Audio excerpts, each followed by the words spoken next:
This is the Bentley Bentayga, and it's Bentley's first ever SUV. Now, some people say it looks a little bit vulgar, but this is what it could have looked like. This is the original concept for the car, which was unveiled in 2012, and it got such a bad reaction, they decided to tone it down to produce this more curvaceous design. Though in hindsight, I think this looks better. It looks more Bentley-like. Anyway, this car starts from around £135,000. But if you click up there, you can go to carwow.co.uk and compare offers on the Bentley Bentayga. That's right, at carwow, we can get you deals not only on budget cars, but right the way through to Bentleys. So, what's this car like on the inside? Well, I'll tell you, it feels like a proper Bentley. Yes, you are sat up high, but it still has that Bentley feel and that classic Bentley look, such as the two-hoop dash design. You've got things like these organ stops, which control the airflow through the chunky air vents. Just exquisite in here. I'm not the biggest fan of this colour of wood. I think it's a little bit old-fashioned, but you can get lots of different veneers if you prefer, and it does feel quality. So do most of the things that you touch. I mean, the steering wheel's lovely. It's just great, and there's so much dead cow in here. I mean, this one's got the roof lining as well. You feel cocooned in luxury, which is how it should be in a Bentley. I also like the fact that things like this, look, the little window switches have a little metallic edge to them, so they just feel posher. However, these switches here on the dash are a little bit on the cheap side. They just don't suit the car. It's a shame really, because I like the way that you've got the temperature for the heating vent in the dial. Another thing that I'm not so keen on is the infotainment screen. So it's just a little bit low def really. It's great that you can navigate quickly using these shortcut buttons, which are physical, but the definition isn't particularly good at all really. It's a shame. Now, you get another display in between the analog dials, and I like the fact that Bentley is stuck with analog rather than digital dials like you can get in something like an Audi Q7, which incidentally, this car is actually based on, so it's actually underneath. It's very similar to the Audi Q7, but that doesn't matter. It doesn't matter that you've got like Audi Q7 switch gear here, so the indicator stalk and stuff like that, because, I mean, the only people who are going to notice that are motoring journalists. It feels quality, it's absolutely fine. There's practicality galore in here as well. You've got big door bins that can fit 2 bottles, a big one and a small one. You have some deep cup holders there. A nice big space for your mobile phone. It's grippy as well, so it won't slide about. And you could even fit probably an iPad mini in there. There's your glasses holder. Oh, while I'm at it, look at the big posh Bentley key. Lovely, feels expensive. And under here you've got some more space and your USB inputs and your aux in as well. So yeah, decent practicality. Oh, and I almost forgot the glove box, which is large enough. Speaking of large enough, you'll need to have large pockets if you want to start fitting options to this car. So this one has about 65 grams worth of extras on it. That includes stuff like the Mulliner driving specification, which includes quilted leather, this upgraded steering wheel, and lots of extra loveliness. We've also got a 9 grand name audio stereo, and it's the best stereo I have heard in any car I've tested so far this year. Listen to this. Just no distortion and loads of bass. You can get some other options as well. You see this Bentley clock up there? If you'd rather have a proper Breitling one that's made out of gold and has diamonds in it, this one here, in fact, it's £110,000. You can also get this lovely hamper set for your boot, which is £22,000. And you can spend quite a bit of money on one of these, a special aluminium dog carrier for your Bentayga, so it doesn't roam around the boot and make it all dirty. Anyway, speaking of carrying things, not animals, people, so let's move into the back seats. So the Bentayga is available as a 7-seater if you get the diesel version, which is what this is. However, this is the diesel, but it doesn't have the 7 seats, it's the 5-seat specification. And in 5-seat mode, yeah, there's plenty of room. Look at it, you can tell, I've got plenty of room, lots of knee room, loads of headroom. We've got a massive sunroof. It's absolutely huge, and it helps brighten the interior. And the front part opens as well, so it can create quite an airy feel. The quality continues back here. You know, you've got all these things like blinds if you need them to block out the outside world. And the seats are lovely. The base is deep, so you get lots of underleg support. If you need to carry 3 at once, you can. It's a wide car, plenty of room in the middle seat. And you've got extra bits and pieces like, look, an armrest and cup holder, which has a shiny bit around it because, of course, it's a Bentley. And this one has the rear entertainment system, so turn it on and you can operate it. It's a touchscreen. There's also, look at this down here. I love the way that does that. You've got a little tablet to control things like the rear air conditioning and stuff like that, which is nice and handy. Good little feature. There's some 12-volt charging points there for everyone's mobile phone. We've got these little flop out picnic tables, although there's not much room to put your food or your drink when you've got this rear entertainment system. But I do love the design of that. That's solid metal. It just feels quality. Needless to say, that's an extra. In terms of the seating itself, you can recline the seats slightly, though I would like them to be able to recline a little bit more. This is a Bentley after all, and I can slide them. Come on, slidey, slidey, if you want to make a bit more boot space. But no, I think knee room is more important. And look, yeah, you can really stretch out. And it's dead easy to relax, especially if you spend an extra £500 for the 2 extra rear upgraded headrests. Look at that. Now, I should also point out that you can get this car with a 2-seater arrangement in the back rather than this 3-seater, which is even more luxurious. Oh, look, I've noticed this as well. Look, metal coat holders there. So, in other cars, they're plastic and cheap feeling, but not in a Bentley, of course. Everything has to feel that little bit nicer, and indeed, it does. That's what you're paying your money for, isn't it? Let's move on to the boot. So this one has the optional hands-free tailgate. So if I do that, it should open, or not. Come on, or not. Or not. Let's try locking it and unlocking it. Let's try again. That's good, isn't it?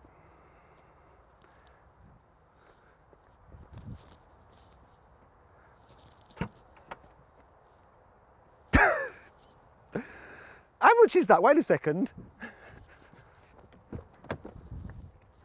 Okay, I've just checked the price list and it's a £700 option, yet it's temperamental.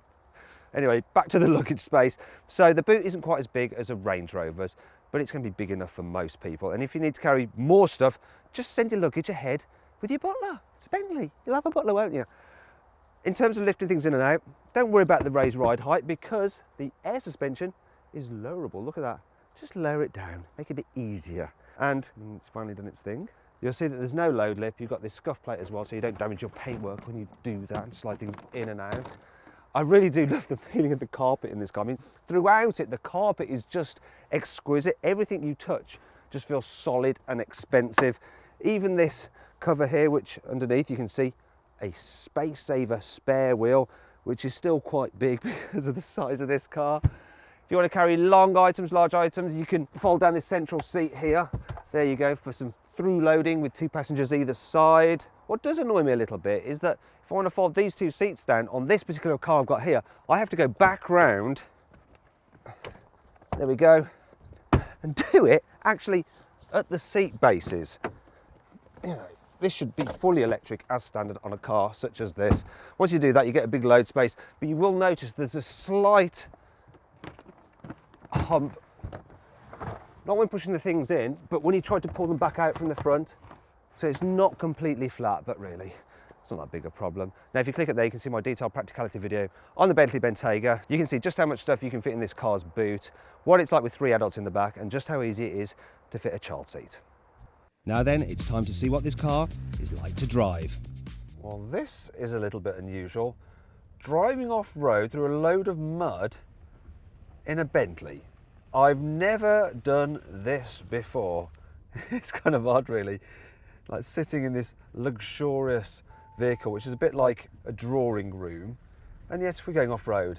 It's not the most extreme off-road course. I'm sure it could deal with something a bit tougher than this. It's going to be more than adequate for traversing your country estate, though maybe for extreme hardcore off-roading, something like a Range Rover will be slightly better. Still, I do have special controls down here to put it into different modes for like muddy ruts. There's a sand dune setting as well. Great if you're from the Middle East and want to go blast this thing over a bunch of dunes.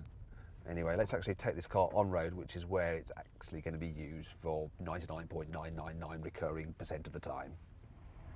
This big old Bentley is pretty good to drive in town, especially because the air suspension and the fact that you've got that jacked up ride height makes it brilliant for going over speed humps. It deals with potholes excellently as well. And it's imposing, so people tend to get out of your way and let you through gaps. You also sit up high so you get a good view over of the traffic. It's not the highest seating of all the SUVs, but it's high enough. The only drawbacks really are the fact that you've got quite a big pillar there, which creates a big blind spot, and the back window isn't all that big. On the flip side though, you've got huge rear view mirrors, so you can see pretty well what's behind you. Now if you click up there, you can see for yourself what the visibility is like and more information on what this car's like to drive in my point of view test drive video. Perhaps the thing that really stands out about this car is just how relaxing it is, especially when you're cruising on the motorway. It's super quiet, you hardly get any wind noise, even though it's quite a tall vehicle. I've got the drive select mode in comfort setting and it just wafts along beautifully. Though according to the Bentley engineers, you want it in Bentley mode because then that's the best of both worlds in terms of handling and comfort. It just feels like such a special machine to travel in. It's glorious.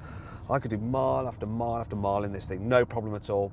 I really like the active cruise control again with lane keeping assist, so I can press this button here to keep me a safe distance from the car in front, then this button here and it'll steer the car to keep it in lane, though you do have to keep your hands on the steering wheel, otherwise it'll disengage. But that system is brilliant for taking the sting out of long journeys because it does most of the work for you. You just have to monitor it.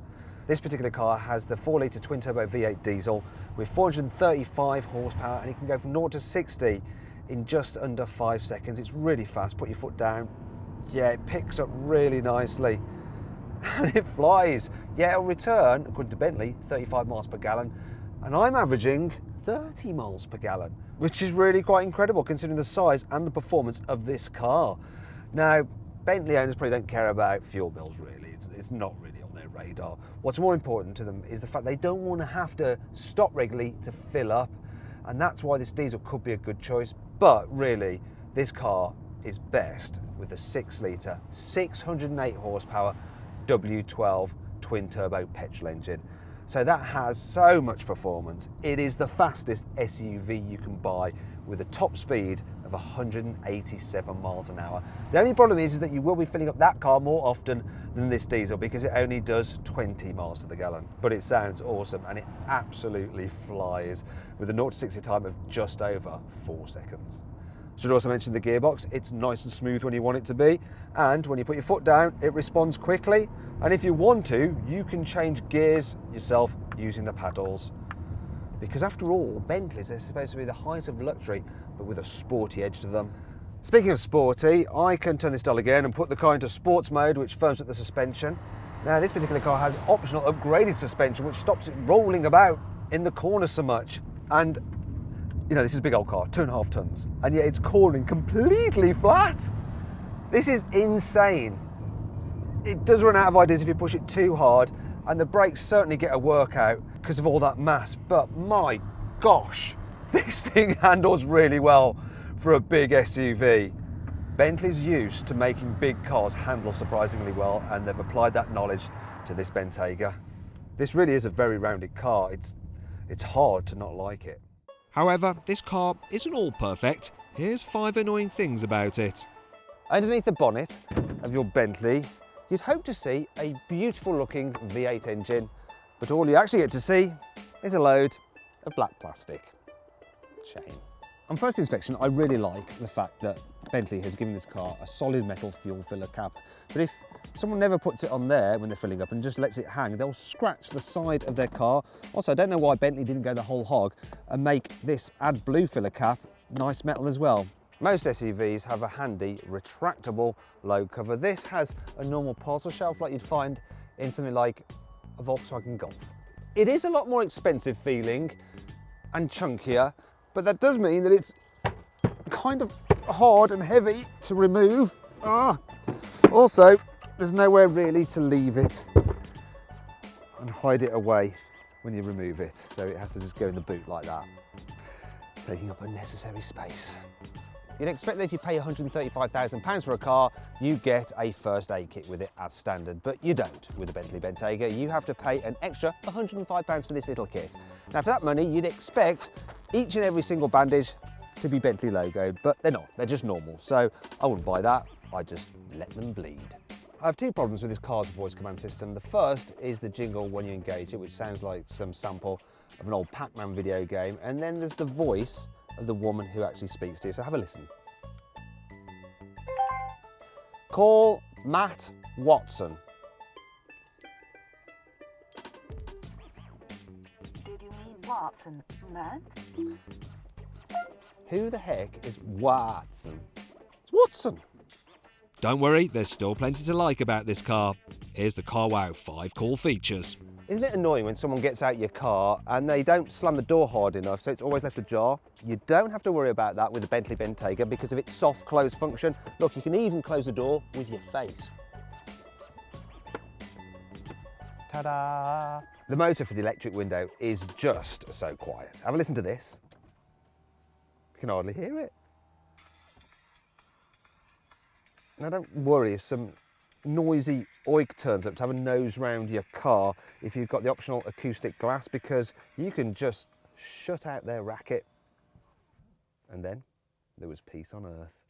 You can get the Bentley Bentayga with an optional night vision camera, which could prove rather useful if you end up in a real-life zombie apocalypse. Most cars only have one sun visor, which is great when you're just going in a straight line, but if you're on a twisty road, the angle of the sun may change. That's why the Bentayga has two sun blinds, so you're always nicely shaded. You'd hope that a car as big as a boat has a horn as loud as a ship's. Fortunately, the Bentayga has.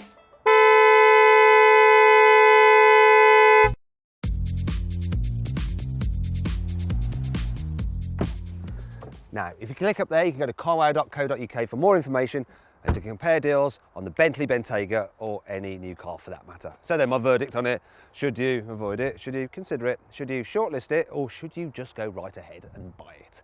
Well, I reckon you should shortlist the Bentley Bentayga. It's a little bit ostentatious, but it's a blooming lovely car. If you enjoyed this video, please like it, share it and subscribe to our channel, and click on the windows for more detail and video content on this car. Now, did you spot the Easter egg in this video? It was the picture of W.O. Bentley with his dog in the car's centre console on the mobile phone.